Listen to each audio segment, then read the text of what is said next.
c'est est-ce que vous avez des pratiques à déconseiller de manière significative?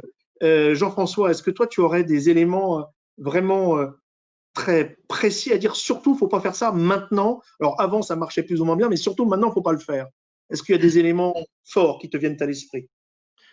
Moi, ce que je retiens de ce qu'il ne faut pas faire et qu'on a fait, c'était de prendre des décisions un peu trop rapides. En fait, on a été un peu déstabilisé, comme les syndicats d'ailleurs, par le début de la crise. On est mi-mars et on a une crise qui nous paraît très forte, mais qu'on croit à ce moment-là très courte.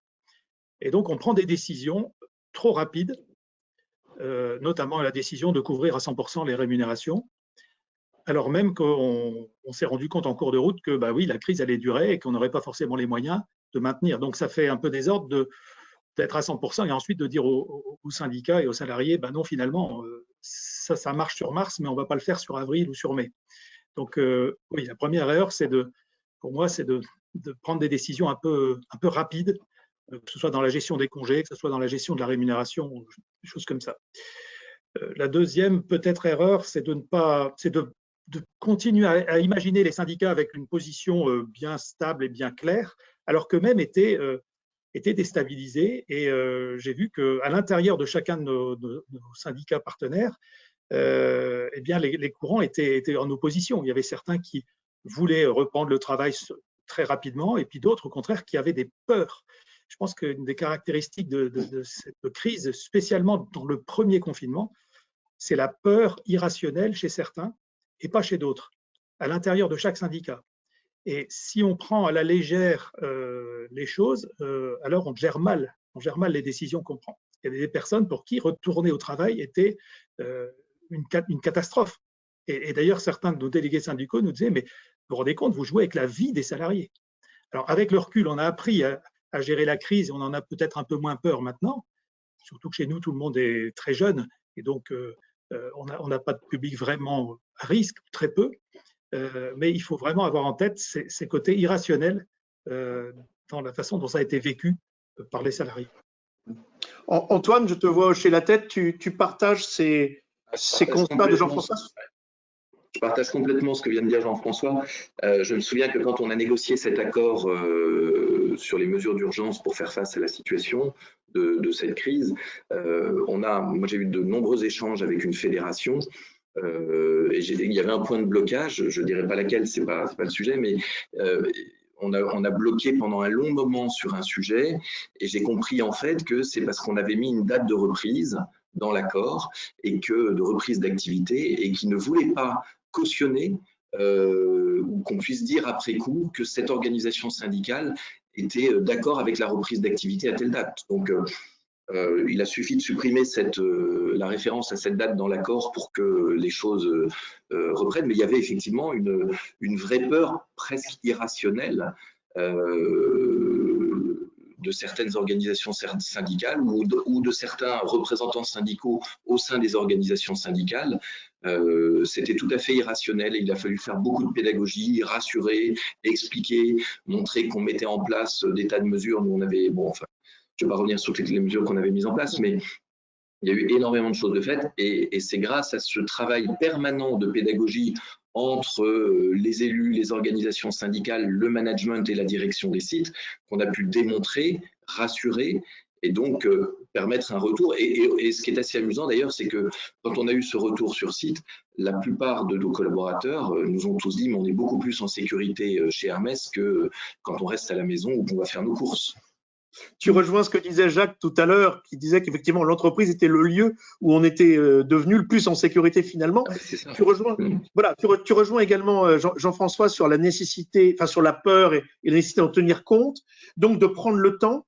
Et j'entends également dans ton propos, attention à ne pas donner l'impression aux syndicats que tout est écrit et qu'on transforme la négociation en visio ou visio présentiel en simple chambre d'enregistrement de ce qu'a décidé la direction. Je peux te confirmer que ce n'est pas le cas. Voilà, c'est ça. Donc, on est bien. Non, mais ça me paraît très important. C'est pour ça que j'insiste volontairement, lourdement là-dessus, parce que c'est vraiment très important. Je l'ai cité tout à l'heure, mais les remontées qu'on a côté syndicat, nos contacts syndicaux, c'est on a eu le sentiment de se faire marcher dessus par plein d'entreprises qui ont déroulé leur programme. On était obligé d'être associés pour des données légales, voire de climat social. Et là, ça ne peut plus durer comme ça. Attention à la prochaine étape. Et pour beaucoup d'entre nos interlocuteurs, la prochaine étape, c'est les NAO. D'où, Jacques, l'intérêt aussi d'avoir fait les NAO avant Noël, tu en parlais tout à l'heure. Mais pour toi, quelles sont les mauvaises pratiques que tu déconseillerais formellement au vu de ton expérience de transformation du dialogue social chez Naval Group?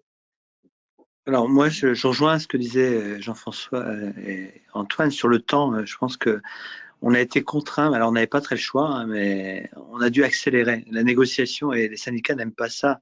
C'est-à-dire que le temps du social n'est pas le temps du business. Et là, il a fallu aller très très vite. On a l'impression de les mettre dans un étau.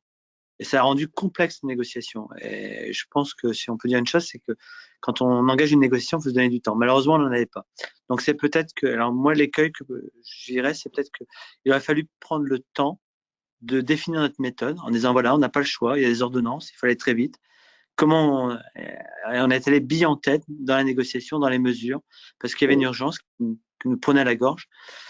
Et je pense que si j'avais un conseil à donner et éviter, c'est toujours prendre le temps au départ d'une négociation de définir la méthodologie et de dire voilà, on est dans un espace contraint, dans un temps contraint, comment on fait, etc. Je l'ai vécu aussi. Alors, le distance, c'est aussi le fait qu'on avait négocié un accord, un texte, et les syndicats vous appellent informellement, etc. On a modifié. À un moment donné, il faut dire aussi le texte est arrêté, on peut plus le modifier. Il y a eu des jeux entre syndicats et ça déplut parfois. Et voilà. Donc maintenant, on a tenu en compte cette expérience parce que ça, c'est un peu compliqué. Même si on a formé, ils appréciaient pas, ils disaient le texte est figé, on n'y touche plus. Et voilà. Donc les va-et-vient, le fait qu'on soit à distance, ça a complexifié les choses. Voilà, on connaît aussi. Ah pardon Jacques, mais on connaît aussi chez Naval Group l'importance du local et du national. Ça t'a amené à articuler différemment, ça aussi? Absolument. On avait négocié un accord de reprise au niveau central. Moi, j'ai demandé au directeur de site que les aspects de temps de travail soient faits au niveau local. Il refusait, il ne voulait pas négocier. Et finalement, on n'a pas obtenu d'accord de reprise. Et ce qu'on a annoncé aussi, et ça c'est un point important, hein, c'est le poids de la signature, c'est de dire, je leur avais écrit un mail en disant si on ne signe pas l'accord, voilà les mesures unilatérales qu'on va prendre. Et on a tenu bon. Et ça c'est important vis-à-vis des syndicats qui s'engagent. Le poids de la signature, pour moi, c'est un point important. Et ça, c'est quelque chose on a fait perdurer. On annonce clairement que s'il n'y a pas de signature, voilà les dispositions qu'on va prendre pour montrer le poids de l'engagement contractuel. Ça, c'est un point fondamental. Et alors, pour l'accord de reprise, effectivement, on n'a pas obtenu d'accord parce qu'on avait la CFDT, l'UNSA, la CFECGC, pardon, et il nous manquait l'UNSA. Mais paradoxalement, au niveau local, on n'a eu que des accords unanimes sur la reprise. Voilà. Donc, la négociation, et parfois aussi, il faut se dire que la non-signature n'est pas forcément un échec.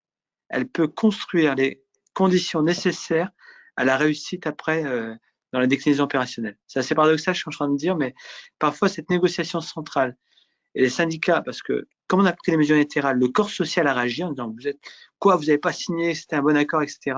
Donc, il y a une pression sur le terrain qui a fait qu'au niveau local, on a eu des conditions optimales pour la reprise. Oui, ça c'est effectivement très important. Est-ce que ça rejoint ce que disait Jean-François sur les dissensions internes éventuellement créées au sein des organisations syndicales par l'actualité brûlante? Absolument, et puis ça renvoie aussi au bon niveau de négociation. Je pense que tout se négocie quand on a une entreprise multisite au niveau central. Et là, je suis en train de travailler là-dessus, ça c'est une révolution. Je suis en train de revenir à une subsidiarité des sites. Alors, je sens une réticence aussi du management, hein, parce que c'est plus facile de dire non, c'est pas nous, c'est le central.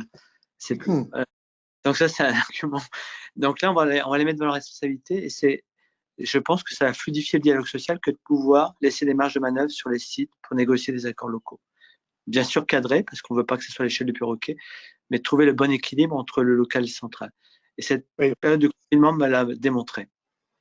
On voit émerger là l'importance du poids du personnel, des personnes concernées par l'application concrète d'un accord au plan local, et c'est sans doute quelque chose qui manquait dans beaucoup d'entreprises et de circonstances auparavant. Si ça a pu agir en la faveur de la prise en compte des intérêts réels du personnel local, ça c'est un bon atout. Finalement, en synthèse de tout ça, de cette expérience qui risque de se prolonger d'ailleurs, mais il est temps d'en tirer les premiers enseignements,